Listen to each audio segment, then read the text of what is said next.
दोस्तों नमस्कार। आज की इस वीडियो में बताने वाले हैं कि बीएड का फॉर्म कैसे भरेंगे। उत्तर प्रदेश बीएड संयुक्त प्रवेश परीक्षा सत्र 2026 से 28 का फॉर्म कैसे फिलअप करेंगे।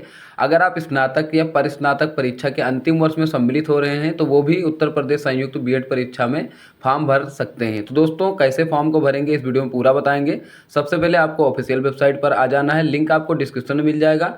ऊपर ही आपको न्यू यूजर रजिस्ट्रेशन का लिंक मिलेगा, नीचे एग्जिटिंग यूजर का लिंक मिलेगा। तो सबसे पहले click here to new user registration पर क्लिक करेंगे।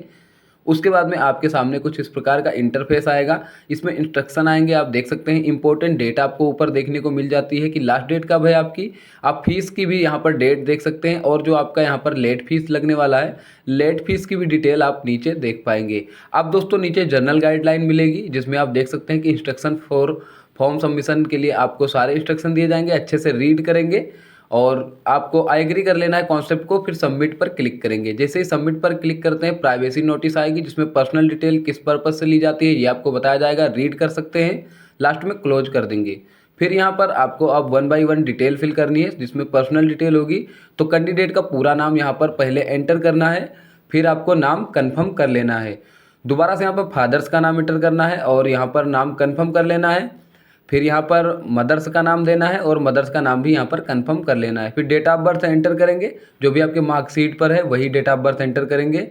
नीचे आ जाएंगे, यहाँ पर आपको जो यहाँ पर जारी मोबाइल नंबर और ईमेल आईडी है ओटीपी सेंड किया जाएगा, वही ईमेल आईडी मोबाइल नंबर यहाँ पर एंटर करें। तो ईमेल आईडी डालेंगे, कंफर्म कर लेंगे, फिर मोबाइल नंबर डालेंगे, कंफर्म कर लेंगे। जनरेट ओटीपी पर क्लिक करेंगे। जैसे ही जनरेट ओटीपी पर क्लिक करते हैं फिर आप देख पाएंगे कि यहाँ पर दोबारा से आपके सामने एक कैप्चा कोड आ जाएगा। तो आपको कैप्चा ऑथेंटिकेशन कर लेना है। कैप्चा एंटर करेंगे और सबमिट पर क्लिक करेंगे।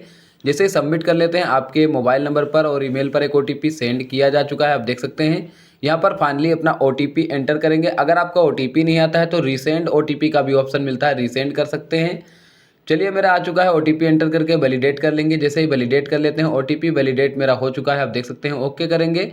फाइनली यहाँ पर लास्ट में कैप्चा कोड डालेंगे और रजिस्टर पर क्लिक करेंगे।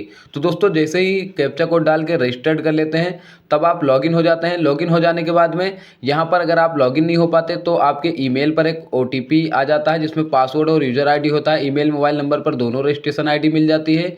अब दोस्तों यहाँ से डिटेल देखकर दोबारा से ऑफिशियल वेबसाइट पर आएंगे और आपके मेल पर जो भी रजिस्ट्रेशन आईडी और पासवर्ड आया हुआ है उससे आप एग्जिटिंग यूजर लॉगिन यहाँ पर क्लिक करके लॉगिन वाले पेज पर आएंगे। तो यहाँ पर आप लॉगिन कर पाएंगे। आपके ईमेल और मोबाइल नंबर पर यहाँ पर आईडी पासवर्ड भेज दिया गया है। तो दोस्तों चलिए यहाँ से लॉगिन कर लेते हैं। क्या होता है कभी कभी नेटवर्क इशू हो जाता है, तभी आप यहाँ पर जो है रजिस्ट्रेशन से डायरेक्ट लॉगिन नहीं हो पाते। तो दोबारा से लॉगिन कर लेंगे और यहाँ पर पर्सनल डिटेल आएगी तो जिसमें आपको कैंडिडेट का नेम एंटर करना है। तो एंटर ही रहेगा, नेम तो आपने पहले ही रजिस्ट्रेशन करते हुए एंटर कर लिया है। तो सारी डिटेल आप क्रॉस चेक कर लेंगे, जो भी डिटेल नहीं है वो आप यहाँ पर एंटर कर लेंगे। मैरिटल स्टेटस, सपोज डेट या नेशनलिटी वगैरह सारा कुछ यहाँ पर एंटर ही रहेगा। आपको नीचे आ जाना है और यहाँ पर अपना स्टेट का डोमिसाइल सेलेक्ट कर लेना है। 10th का मार्कशीट है यस कर लेंगे और इंटर का मार्कशीट है यस कर लेंगे। ग्रेजुएशन भी है यहाँ पर तो यस कर लेंगे। अगर आप यहाँ पर अपेयर है तो अपेयर भी सिलेक्शन कर सकते हैं। अब दोस्तों यहाँ पर वर्ग यानी कि कैटेगरी क्या है तो कैटेगरी सिलेक्ट करेंगे। फिर कैटेगरी का सर्टिफिकेट नंबर एंटर करेंगे। फिजिकली हैंडीकैप या विकलांग हैं तब आपसे यस नो में सिलेक्शन कर सकते हैं। आईडी प्रूफ में यहाँ पर अदर सेलेक्ट कर सकते हैं। अदर सेलेक्ट करते हैं तब आपको आधार कार्ड देना होगा। अब यहाँ पर पत्राचार का पता आ जाएगा यानी कि कम्युनिकेशन एड्रेस, तो ईमेल एड्रेस और अल्टरनेट ईमेल भी देख सकते हैं। Mobile number, alternate mobile number, address line 1, address line 2, address line 3 आपको तीनों में एंटर कर देना है। फिर अपने स्टेट का सिलेक्शन करेंगे और यहाँ पर टाउन सिटी अपना एंटर करेंगे।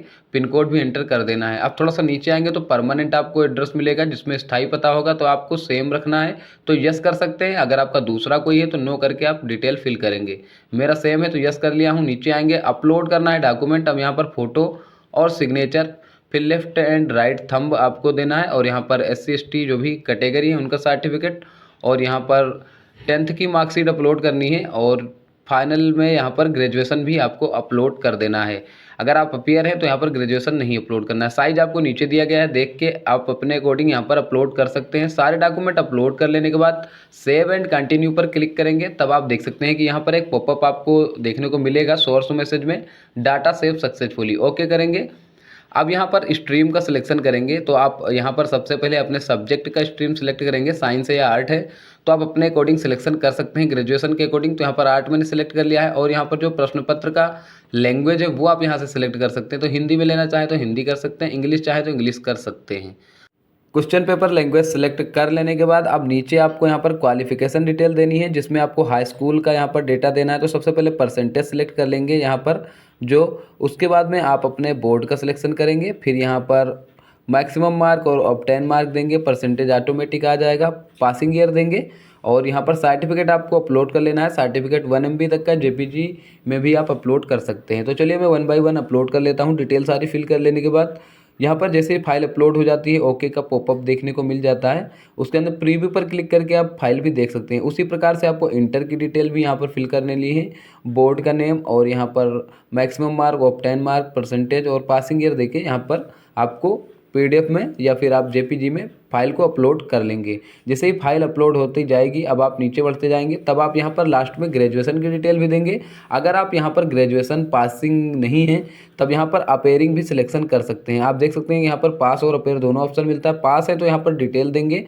सबसे पहले आपको यहाँ पर अपना स्ट्रीम सेलेक्ट कर लेना है, फिर आप विश्वविद्यालय का नाम और यहाँ पर रोल नंबर और यहाँ पर सारी डिटेल देती हुए जाना है आपको, परसेंटेज और यहाँ पर passing year, obtain, total mark. उसके बाद में अपलोड भी कर लेना है। 1 by 1 आपको करते हुए जाना है। फिर आप अब जैसे ही अपलोड कर लेते हैं फिर लास्ट में आपको यहाँ पर एक सेव एंड कंटिन्यू का ऑप्शन दिखता है, कर्सर के माध्यम से देखेंगे। जैसे इस पर क्लिक करते हैं अब आप देख सकते हैं कि सोर्स मैसेज में डाटा सेव हो चुका है। अब आप यहाँ पर कुछ एडिशनल इन्फॉर्मेशन आपको देनी है, जिसमें कि आपको नोट में दिया जाएगा कि आप पूर्व से कोई यहाँ पर राष्ट्रीय विश्वविद्यालय में तो नहीं प्रतियोगिता में कोई भाग लिया है, या फिर आप स्वतंत्रता सेनानी तो नहीं है, या फिर आपके परिवार में कोई पहले से नौकरी तो नहीं करा। तो आप अपने अकॉर्डिंग नोट पढ़ते हुए जाएंगे और यस नो में इसका जवाब देते हुए जाएंगे। दोस्तों आप अच्छे से रीड करेंगे 1 by 1। उसके बाद में यस नो का यहाँ पर सिलेक्शन करने के लिए मिल जाता है। यस नो का सिलेक्शन कर लेने के बाद सेव एंड कंटिन्यू करेंगे। लास्ट का भी मैंने ऑप्शन यहाँ पर नो ही सिलेक्ट कर लिया है क्योंकि मेरा सब में नो ही आ रहा है। फिर सेव एंड कंटिन्यू पर क्लिक करेंगे और डेटा सेव हो जाएगा। ओके पर क्लिक करेंगे। अब आपको यहाँ पर आपका जो एग्ज़ाम सेंटर है उनका सिलेक्शन कर लेना है। तो यहाँ पर टोटल 5 एग्ज़ाम सेंटर का सिलेक्शन करना है। तो 1 by 1 आप सिलेक्ट करेंगे। आपके नज़दीकी जो भी परीक्षा केंद्र हैं आप उनमें से सिलेक्शन कर सकते हैं। तो यहाँ पर 1 by 1 में चलिए मैं सिलेक्ट कर लेता हूँ। जैसे ही सिलेक्ट कर लेने के बाद आप थोड़ा सा नीचे आते हैं तो यहाँ पर फीस की डिटेल आपको देखने को मिल जाती है। आप चाहें तो यहाँ पर ऑनलाइन पेमेंट कर सकते हैं।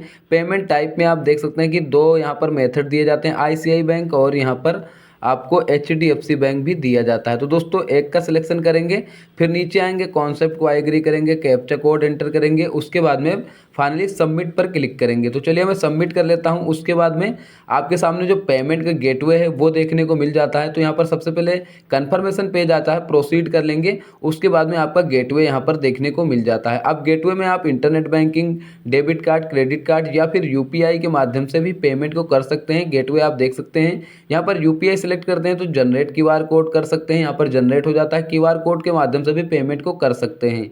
जैसे ही पेमेंट आपका सक्सेस हो जाता है अब आप देख सकते हैं कि फाइनल प्रिंट आउट आपके सामने देखने को मिल जाता है। अब दोस्तों इसे चाहे तो आप प्रिंट आउट करके रख सकते हैं, या फिर यहाँ पर प्रिंट लेना चाहते हैं तो एप्लीकेशन प्रिंट पर क्लिक करके यहाँ पर क्लिक हियर पर क्लिक करेंगे, तब आपकी PDF भी डाउनलोड हो जाएगी। तो दोस्तों इस प्रकार से आप PDF को डाउनलोड कर सकते हैं और इसके आप अप्लाई करने के बाद इंट्रेंस एग्ज़ाम दे सकते हैं। तो दोस्तों आसानी से आप B.Ed में प्रवेश कर पाएंगे अगर आप इसमें फॉर्म भर के पेपर को पास करते हैं। दोस्तों आज के लिए बस इतना ही, मिलते हैं अगले वीडियो में, तब तक के लिए जय हिंद।